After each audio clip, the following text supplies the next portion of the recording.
안녕하십니까. SPM 리서치의 김영진입니다. 미국 시장 괜찮은 모습 보이고 있죠.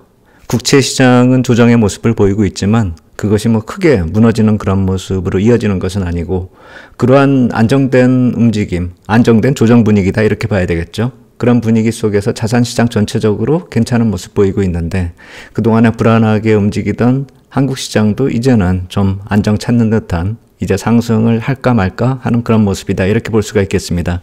그러한 시장의 환경 논리 중에는 AI 쪽에 대한 논리가 버블이냐 아니냐 이 논쟁이 좀 심하게 나타나고 있죠. 과연 이게 버블로 이어져서 붕괴로 이어지는 그 시나리오의 시작인가 아니면 1월 말에 변곡점 계속 제가 말씀드리고 있잖아요.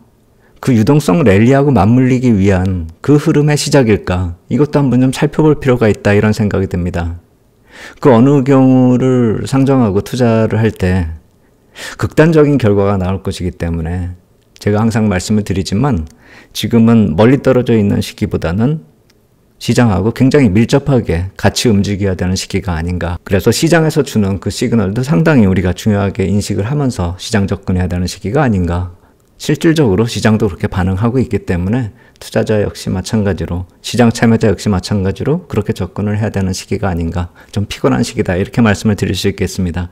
버블 붕괴인가 유동성 랠리인가 좀 따져볼 시기가 됐다 이렇게 생각이 됩니다. 제가 그래서 지난주에도 말씀을 드렸지만 1월 FOMC 회의로 가는 길에 이렇게 여러 가지 이슈를 페드 쪽에서도 많이 내놨었죠. 컨슈머 크레딧, 커뮤니티 뱅크, 그다음에 내추럴 레이트, RRP 포함해서 QT 문제 그것이 결론적으로 예산 쪽으로 이어진다. 결국 페드가 결론을 내는 게 아니라 이번 1월은 옐런의 재무부 쪽에서 결론이 난다 이렇게 말씀을 드리고 있는데 이번 주에 나온 이슈들 몇 가지들을 여기다 포함시키면은 제가 아까 컨슈머 크레딧, 커뮤니티 뱅크 그 다음에 내추럴 레이트까지 말씀을 드렸는데 여기 기대 인플레이션 또 하나 나오죠. 지난주에 좀 말씀드리다 말았고요. 그리고 RRP QT 다음에 이제는 미 국채 발행 일정이 또 이제 거론이 돼야 될 것 같아요. 구체적으로 우리가 좀 생각해 볼 거리가 나오기 시작하고 있습니다. 그래서 그것 관련해서 한번 생각을 해보면요. 지난주에 미국하고 중국의 재무 담당자들이 베이징에서 첫 회의를 가졌다. 올해 첫 회의죠. 18, 19일날 가졌다. 이렇게 얘기가 들어오고 있는데 지난해 11월에 바이든과 시진핑이 만나면서 미국과 중국이 금융 워킹그룹을 만들어서 향후의 협력 방안을 구체적으로 협의하자 이렇게 얘기가 나왔었고 그것에 대해서 몇 번 만남을 가졌고 이제 올해는 새해 첫 회의다 이렇게 볼 수가 있겠죠. 인민은행 부행장하고 재무부 국제금융 담당 차관보 이 사람들이 만나가지고 얘기를 하고 있다라고 하는데 제가 봤을 때는 이러한 얘기가 어떤 구체적인 실마리가 뭐가 됐다 이렇게 얘기는 나오기가 힘들 것이고 글쎄 어떤 결과가 나왔을 때 그 결과가 구체적으로 또 공개되지도 않을 거다 이렇게 생각이 됩니다. 협력을 하는 듯한 그런 모습만으로 비춰져도 시장에는 어느 정도 시그널이 될 것이다 이런 생각이 드는데 기본적으로 대단한 변화가 과연 나타날 수 있을까 하는 의구심도 드는 것이죠. 그런데 여기서 우리가 한번 생각을 해봐야 될 게 변화가 조금 나타난 것은 미국 국채 쪽입니다. 11월 기준 미국 국채 보유 현황이 나왔습니다. 일본이 가장 많이 보유하고 있습니다. 1조 1275억 달러. 그런데 중국이 반전이 나타났습니다. 이번 달은 좀 찼습니다. 그래서 7,820억 불, 영국이 7,162억 불. 영국과 일본은 계속 사고 있고요. 그래서 이 둘 차이가 계속 줄어들고 2023년도 추이를 보면 200억 달러씩 막 줄어드는 그런 모습을 보였기 때문에 올해 1분기 중에는 이 둘이 역전이 되는 게 아닌가. 그리고 이 둘이 역전이 되면은 중국의 영향력이 줄어들기 때문에 BOJ나 ECB, BOE 쪽의 룸이 많이 넓어지고 중국의 영향력이 그렇게 줄어든다면 빼다 보조를 맞추면서 ECB나 BOJ나 BOE 이쪽이 또 국채시장 쪽으로 어떻게 접근할지 좀 룸이 생기는 것이 아닌가 이렇게 생각이 됐었는데 다시 물량이 늘어나고 있다. 이렇게 보니까 약간 좀 희한하다 이런 생각이 듭니다. 그리고 상위 20국 이외 국가들은 1조 3,776억 달러 가장 많이 보유한 것은 22권을 제외한 나머지 국가들을 다 합한 것이 가장 많다 이렇게 보면 되겠죠. 근데 여기서 이제 전달 대비로 한번 따져보니까 중국이 반전된 건 특이하다 이렇게 볼 수가 있겠죠. 중국 이탈 반전 여기 이제 플러스로 돌아섰잖아요. 124억 불을 매수를 했는데 이게 중기물만 매수한 게 아니라 단기물이 26억 불, 중장기물이 98억 불 그렇게 돼서 중장기물, 단기물 모두 다 매수한 그런 모습인데 따져보니까 2021년 10월 이후에 처음이다. 그러니까 2021년 10월 이후 나타난 그런 모습이기 때문에 2년 3개월 만에 나타난 변화다 이렇게 볼 수가 있겠죠. 그리고 약간 좀 의심스러운 눈길로 계속 바라봤었던 룩셈부르크, 벨기에도 지난달에는 매도로 같이 돌아섰죠. 중국하고 같이. 근데 이번엔 또 같이 또 매수로 돌아서는. 여기 룩셈부르크 많이 들어왔습니다. 250억 불. 벨기에는 가장 많습니다. 295억 불 들어왔고요. 그래서 이쪽 상위 국가들 많이들 늘어나는 그런 모습 보였고 상위 20개국 이외의 국가에서 또 272억 불이나 이렇게 들어오는 모습. 거의 모든 전 세계 국가들이 이제 매수에 동참했다 이렇게 볼 수가 있겠는데 우리가 이 11월부터 나타났었던 변화가 어떤 변화인지 잘 기억이 나죠. 이때부터 시장 자체가 국채 시장을 더불어서 전체적인 자산 시장이 돌아서던 시기입니다. 그리고 미국 재무부 쪽은 국채 발행 계획을 중장기물을 약간 좀 줄이면서 시그널을 줬죠. 이러한 모습들이 중장기물 발행 부담이 좀 해소되는 그런 영향일까 이거 한번 또 생각을 해봐야 될 테고요. 그렇다면 시세 측면에서 놓고 봤을 때 11월, 12월이 미국 국채가 저점을 형성하던 그때죠. 그렇다면 그러한 가격 매립 부각 효과도 성공을 했는지 또 이것도 한번 생각해 볼 문제죠. 시그널을 줬고 가격도 반전 시그널을 줄 수 있었던 그런 모멘텀이 부각되던 그 시기였다라는 것이죠. 가격 매립 부각 효과가 성공적으로 먹혀 들어갔다 이렇게 볼 수가 있는 것이죠. 그러한 관점에서 놓고 보면 이번 달 말에 2분기 발행 계획이 확정이 되잖아요.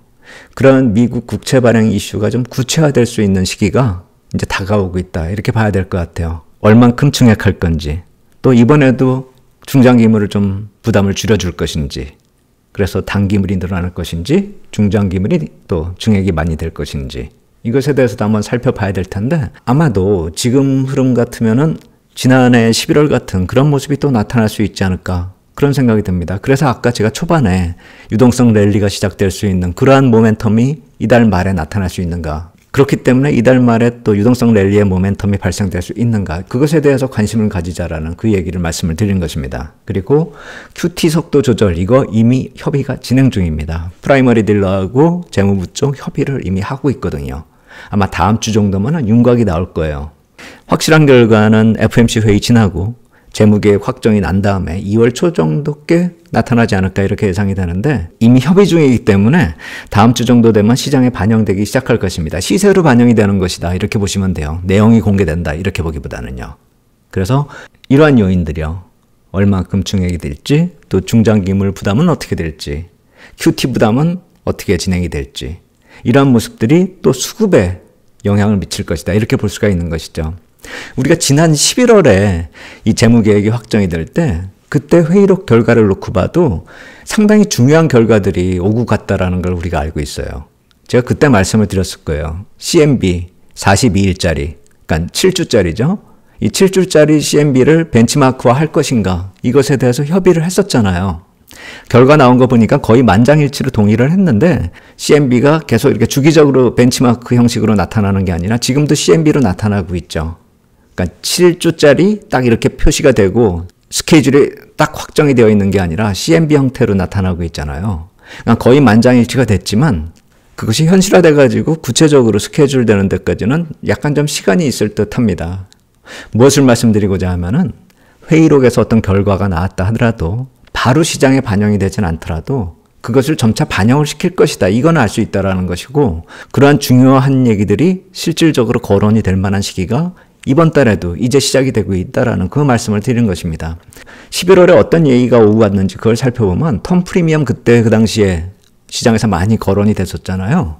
이 증가 요인 분석도 프라이머리 딜러하고 재무부가 협의를 했었고 그와 관련돼서 QT는 또 여기에 어떤 영향을 주고 있는지 그렇다면 QT 종료 시점도 논의되어야 하는가 그것에 대해서도 실질적인 대화가 오고 갔다라는 것이죠. 그래서 그런 것들을 배경으로 해서 글로벌 매크로하고 통화정책의 아웃룩이 어느 정도 형성이 될 필요성이 있고 다음에 또 협의를 진행한다. 이런 식으로 결론이 났던 것이죠. 그렇기 때문에 이 얘기는 이번 달에 진행되는 것이 당연하다. 이렇게 보시는 게 맞을 것 같아요. QT 관련된 얘기 그리고 2분기 수급에 관련된 얘기들이 11월 회의에서 이어져서 진행이 되고 있다. 이렇게 보시면 될 것 같아요. 그렇기 때문에 이번 달 말에 모멘텀이 11월만큼이나 중요하다. 이렇게 생각이 되고 어쩌면 그때보다도 더 강할 수도 있다. 이런 생각이 듭니다. 유동성 랠리까지도 생각해 볼 수 있는 이유는 QT 관련된 내용은 시장에서 상당히 민감하게 반응할 그럴 상황이기 때문에 그렇다라는 것이죠. 금리 문제도 마찬가지지만 이건 실질적으로 유동성과 바로 직결되는 문제이기 때문에, 그리고 금리는 반영되는 리드 타임이 있죠. 근데 이것은 실질적으로 바로 반영이 될 문제이기 때문에 상당히 모멘텀이 강할 수 있다라는 생각이 듭니다. 어쩌면 이번 달에 미국 시장에서 나타나고 있는 강한 모멘텀은 AI도 중요하긴 중요하겠죠. 그런데 그만큼이나 QT 문제도 중요할 것이다. 이런 생각이 듭니다. 어쩌면 그것이 더 강하게 반영이 되고 있는 것인지도 모릅니다. 그렇다면 QT를 여기서 스톱하는 경우는 아니더라도 속도를 줄이는 것이 맞는 결정인가? 이것에 대해서 한번 생각해 볼 필요가 있어 보이는데, 2008년 금융위기 이후에 나타났었던 그 모습 생각해 봤을 때 여기 QE가 쭉 진행이 되고 그 다음에 QT가 이쪽에서 진행이 됐는데, 여기서 이 급한 불을 끄는 유동성 공급 2012년 이전에 나타났었던 그 수준 이전에서 끝났거든요. 이 붉은 박스로 표시한 급한 불을 끄는 그 QE에 대해서는 실질적으로 다 회수하지 않고 마무리가 됐었다. 이것도 우리가 좀 살펴봐야 되는 것이죠. 그렇다면 이번에는 어떨까? 팬데믹 당시에 급한 불을 껐었던 건 여기까지죠. 그리고 그 이유는 경기를 살리기 위해서 돈을 몇 차례 더 풀었던 그 상황입니다. 그렇다면 이번에도 과거에 줄였던 모습을 생각해 본다면 이 이전에 마무리되는 것이 아닌가. 그렇기 때문에 속도 조절 얘기가 나오는 것이 그다지 이상하지는 않다. 물론 이렇게 부채를 관리하지 않고 돈을 써도 되느냐, 이 문제는 나중에 다시 거론돼야 되겠지만 실질적으로 과거 사례를 놓고 봤을 때, 그리고 국가 부채가 개인 부채하고 틀린 점은 롤오버가 가능하다는 것이죠. 만기를 좀 연장을 하면서 시간을 벌 수 있다라는 그런 장점도 있거든요. 그렇다면 최근에 나타나고 있는 단기 유동성에 대한 우려감, 이것을 좀 관리하려면은, 그렇다면은 어느 정도 시장에 주는 시그널, 그리고 실질적인 부담 감소도 필요하다, 이렇게 생각이 되는 것이죠. 근데 여기서 중국 쪽이 부담을 덜어준다라고 한다면 얘기는 좀 더 긍정적으로 변화될 수가 있겠죠. QT 쪽의 여유가 좀 더 많아지면서 시간을 더 끌고, 그렇다면 시장의 우려감과 더불어 사회적인 반감도 어느 정도 관리가 될 수 있다, 이런 생각이 듭니다. 그렇기 때문에 중국 쪽에서 나타난 변화가 참 의외이긴 하지만 어느 정도 또 중요한 시그널이 되는 게 아닌가. 그리고 재무계획 확정되기 전에 미국과 중국의 재무 담당자들이 협의를 했다는 그것을 주목하지 않을 수가 없다는 것이죠. 그 내용이 아까 초반에 말씀드렸었던 미 국채 파이낸싱 관련된 그 얘기고요. 기대 인플레이션 관련해서 팁스 입찰하고 어느 정도 관련된다, 이 말씀을 드렸잖아요. 지난주에 나타났었던 팁스 입찰 결과 놓고 보면 낙찰 금리가 1.8%, 그래서 추정하면은 기대 인플레이션이 2.33% 정도 나오거든요. 근데 지금 최근에 1월 달에 기대 인플레이션이 2.2 정도로 나온 것을 놓고 보면 약간 좀 기대 인플레이션이 높게 나온 것이다, 이렇게 볼 수가 있겠죠. 낙찰 금리로 추정해 보면은요. 근데 이러한 결과는 어떻게 보면은 국채 시장이 좀 좋았다, 이렇게 볼 수가 있는 것이죠. 0.1% 더 좋은 결과를 볼 수 있는 그런 결과다, 이렇게 볼 수도 있겠고, 그 이후에 10년물 금리가 조금 더 올라서 4.2%에 근접하는 그런 모습이 나타났기 때문에 그러한 모습이 반영된 낙찰 금리다, 이렇게 볼 수가 있겠죠. 물론 지난 10년물 팁스 입찰은 11월에 있었습니다. 그때 낙찰 금리를 기준으로 기대 인플레이션을 산출한 것보다 좀 높게 나온 것은 좀 안 좋지만 실질적으로 지금 기대 인플레이션이 완화되고 있고 안정되고 있다는 것은 여러 측면에서 좀 확인이 되고 있잖아요. 그렇기 때문에 물론 지난 입찰보다 기대 인플레이션이 높아졌다, 이렇게 볼 수도 있겠지만 국채 시장이 안정됐다, 이렇게 해석을 할 수도 있다라는 것이죠. 그리고 기대 인플레이션 관련해서는 제가 지난번에도 이 자료 보여드렸지만 추세적으로 안정되고 있는 그 흐름이라는 점을 놓고 보면은 이게 자산시장에 미치는 영향 중에서 또 중요한 키포인트가 하나가 될 수가 있거든요. 자산시장 쪽으로 좀 안정된 흐름이 진행될 가능성은 이쪽에서 또 키우고 있다, 이렇게 볼 수가 있습니다. 그래서 결론적으로 말씀을 드리면은요, 이제 블랙아웃 기간으로 진입을 했습니다. 이제부터는 페드 인사들의 발언은 없을 겁니다.